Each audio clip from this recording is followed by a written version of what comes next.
let's talk about our next section, which is race in America. And I want to talk about the way Black and brown Americans experience race in this country. Part of that experience is something called the talk. It happens regardless of class and income. Parents who feel they have no choice but to prepare their children for the chance that they could be targeted, including by the police, for no reason other than the color of their skin. Mr. Vice President, in the next 2 minutes, I want you to speak directly to these families. Do you understand why these parents fear for their children? I do. I do. You know, my daughter is a social worker, and she's written a lot about this. She has a graduate degree from the University of Pennsylvania in social work. And you know, one of the reasons why I ended up working on the east side of Wilmington, Delaware, which is 90% African American, was to learn more about what was going on. I never had to tell my daughter, if she's pulled over, make sure she puts, for a traffic stop, put both hands on top of the wheel and don't reach for the glove box because someone may shoot you. But a black parent, no matter how wealthy or how poor they are, has to teach their child, when you're walking down the street, don't have a hoodie on when you go across the street. Making sure that you, in fact, if you get pulled over, just yes, sir, no, sir, hands on top of the wheel, because you are, in fact, the victim, whether you're a person making child of a $300,000 a year person or someone who's on food stamps. The fact of the matter is, there is institutional racism in America. And we have always said, we've never lived up to it, that we hold these truths to be self-evident. All men and women are created equal. But guess what? We have never, ever lived up to it. But we've always constantly been moving the needle further and further to inclusion, not exclusion.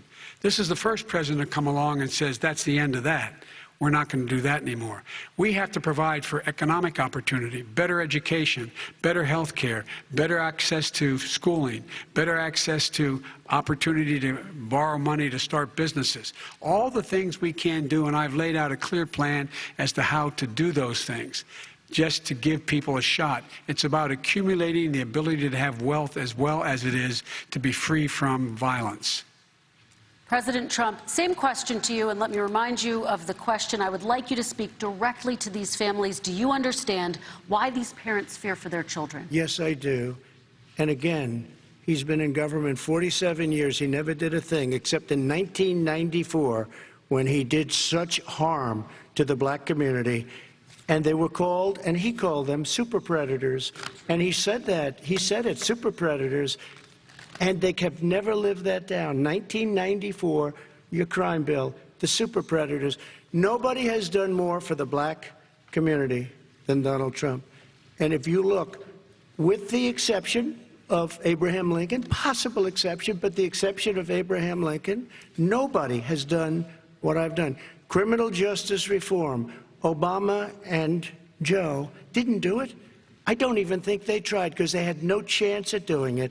They might have wanted to do it, but if you had to see the arms I had to twist to get that done, it was not a pretty picture, and everybody knows it, including some very liberal people that cried in my office. They cried in the Oval Office. 2 weeks later, they're out saying, gee, we have to defeat him. Criminal justice reform, prison reform, opportunity zones with Tim Scott, a great senator from South Carolina. He came in with this incredible idea for opportunity zones. It's one of the most successful programs. People don't talk about it.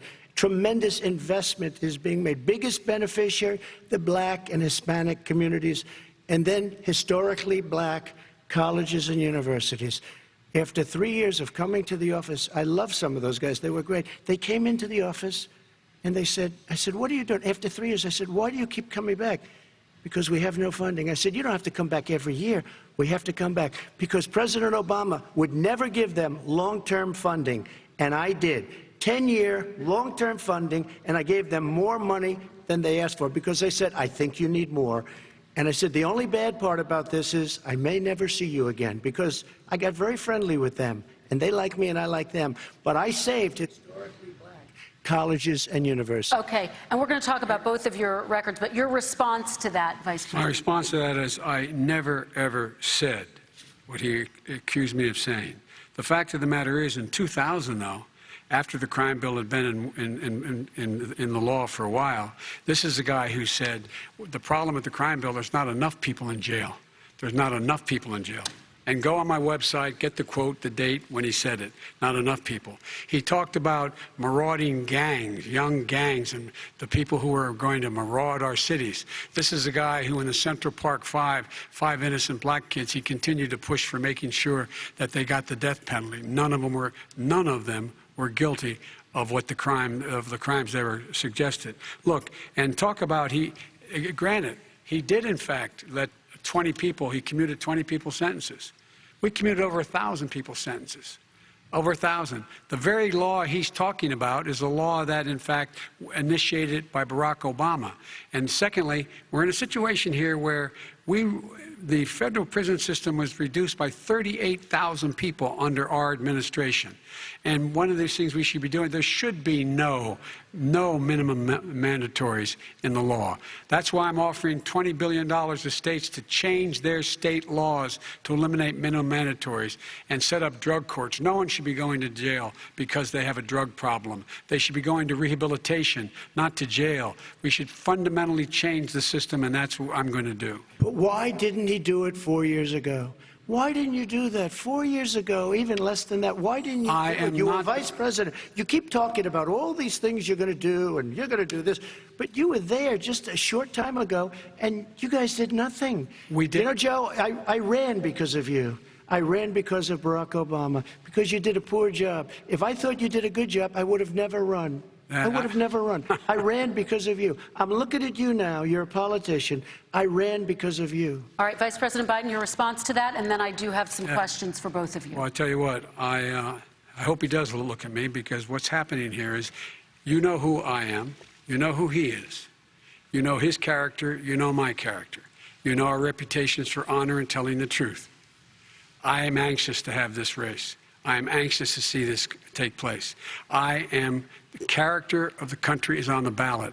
Our character is on the ballot. Look at us closely. Let me ask some follow-up. Please respond, and then we're going to have follow-up questions. If this stuff is true about Russia, Ukraine, China, other countries, Iraq, if this is true, then he's a corrupt politician. All right. So don't give me the stuff about how you're this innocent baby. Joe, they're calling you a corrupt politician. Nobody. President Trump, I want to stay on the issue of race. We're talking about the issue. Laptop from hell. President Trump, we're talking about race right now, and I do want to stay on the issue of race. President Trump, I have to respond to that. Please, because look, very quickly. There are 50 former national intelligence folks who said that what he's accusing me of is a Russian plant. They have said that this has all the five former heads of the CIA, both parties, say what he's saying is a bunch of garbage. Nobody believes it except his and his good friend Rudy Giuliani. You mean the laptop is now another Russia hoax? That's exactly what. This is where he's going. The laptop is Russia. Gentlemen, I want to stay on the issue of race. You have to be kidding. Here we go again with Russia. We're going to continue on the issue of race. Mr. President, you've described the Black Lives Matter movement as a symbol of hate.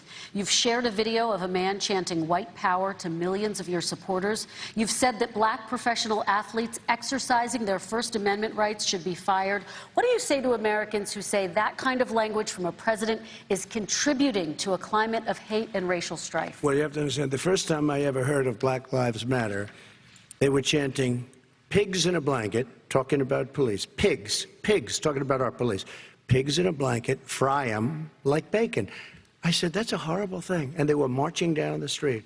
And that was my first glimpse of Black Lives Matter. I thought it was a terrible thing.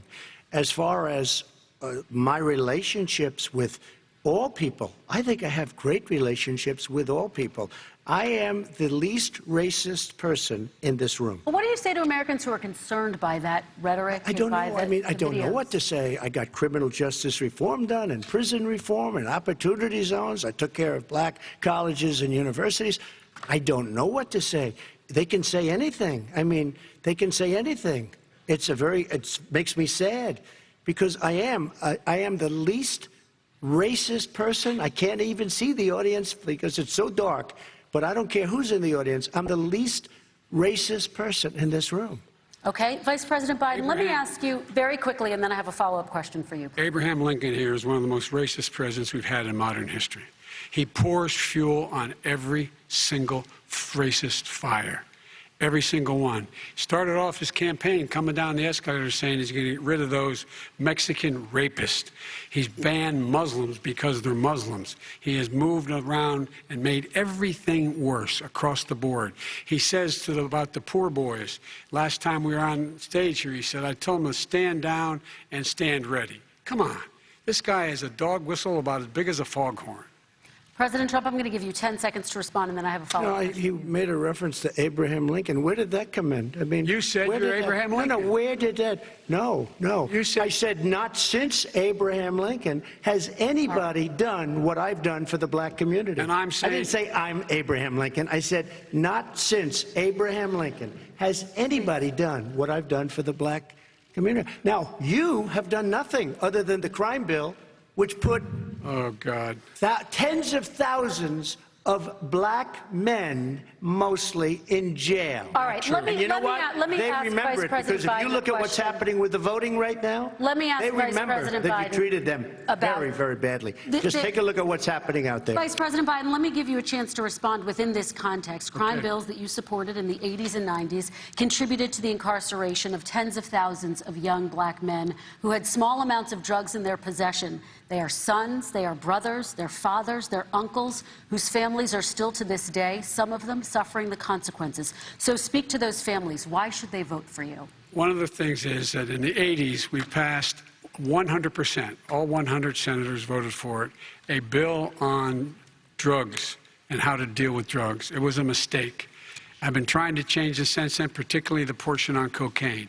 That's why I've been arguing that, in fact, we should not send anyone to jail for a pure drug offense. They should be going into treatment across the board. That's what we should be spending money. That's why I set up drug courts, which were never funded by our Republican friends. They should not be going to jail for a drug or an alcohol problem. They should be going into treatment. That's what we've been trying to do. That's what I'm going to get done, because I think the American people have now seen that, in fact, it was a mistake to pass those laws relating to drugs. But they were not in the crime bill. But Okay, why so- didn't he get it done? See, it's all talk, no action with these politicians. Why didn't he get it done? That's what I'm going to do when I become president. You were vice president, along with Obama as your president, your leader, for 8 years. Why didn't you get it done? You had 8 years to get it done. Now you're saying you're going to get it done because you're all talk and no action, Jim. We got a Your lot of it response. done. We released didn't get 38,000. anything We got done. 38,000 prisoners left from the. You got nothing done. 38,000 prisoners were released from federal prison. There were over 1,000 people who were given clemency. In fact, we're the ones that put in the legislation saying we could look at pattern and practice of police departments and what they were doing, how they were conducting themselves. I could go on, but we began the process. We lost an election. That's why I'm running to win back that election and change his terrible policy. I Quick just response, asked, and then we're I gonna just move asked on to one climate question. change. Why didn't you do it in the 8 years, a short time ago? Why didn't you do it? You just said, I'm going to do that, I'm going to do this. You put tens of thousands of mostly black young men in prison. Now you're saying you're going to undo that. Why didn't you get it done? You had 8 years with Obama. You know why, Because- Joe? Because you're all talk and no action. All right, Vice President Because Biden, and then that- we're going to move on to the next section. We had a Republican Congress. That's the answer. Well, you Okay. got to talk them into it, Joe. Sometimes All right. you got to talk them into it. We're going to move on to our next section, Like I which did is with criminal climate justice change. reform. I had Okay. to talk Democrats into it. Gentlemen?